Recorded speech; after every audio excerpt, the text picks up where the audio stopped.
DGP ఆఫీస్లో YCP నేత జోగి రమేష్ ఫిర్యాదు చేశారు. ఐవీఆర్ఎస్ కాల్స్ చేసి తనను తన కుటుంబాన్ని వ్యక్తిత్వ హననం చేస్తున్నారని జోగి రమేష్ అన్నారు.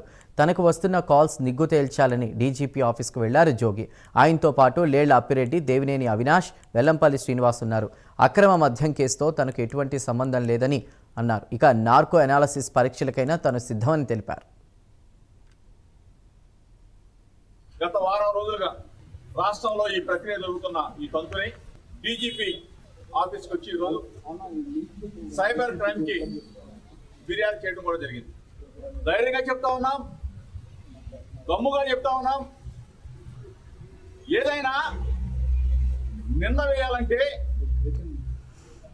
లేదా తప్పుడు ప్రచారం చేయాలంటే చంద్రబాబు నాయుడు ప్రభుత్వానికి, చంద్రబాబు నాయుడికి చెల్లింది, లోకేష్కి చెల్లింది. గత వారం రోజులుగా చెప్తా ఉన్నా, ఎక్కడికైనా వస్తామని చెప్పాం.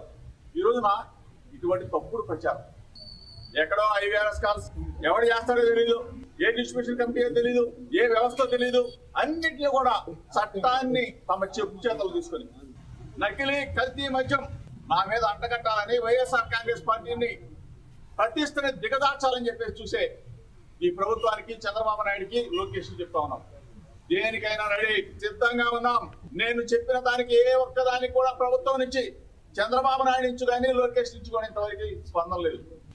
దమ్ము ఉంటే, ధైర్యం ఉంటే ఎవరు చేశారో చెప్పండి, ఎవరు చేయించారో చెప్పండి, దీని మీద విచారణ చేయించండి, నిజాన్ని నిర్భయంగా నిగ్గు తేల్చమని చెప్పేసి డీజీపీ గారిని అడుగుతా ఉన్నా. గత వారం రోజులుగా రాష్ట్రం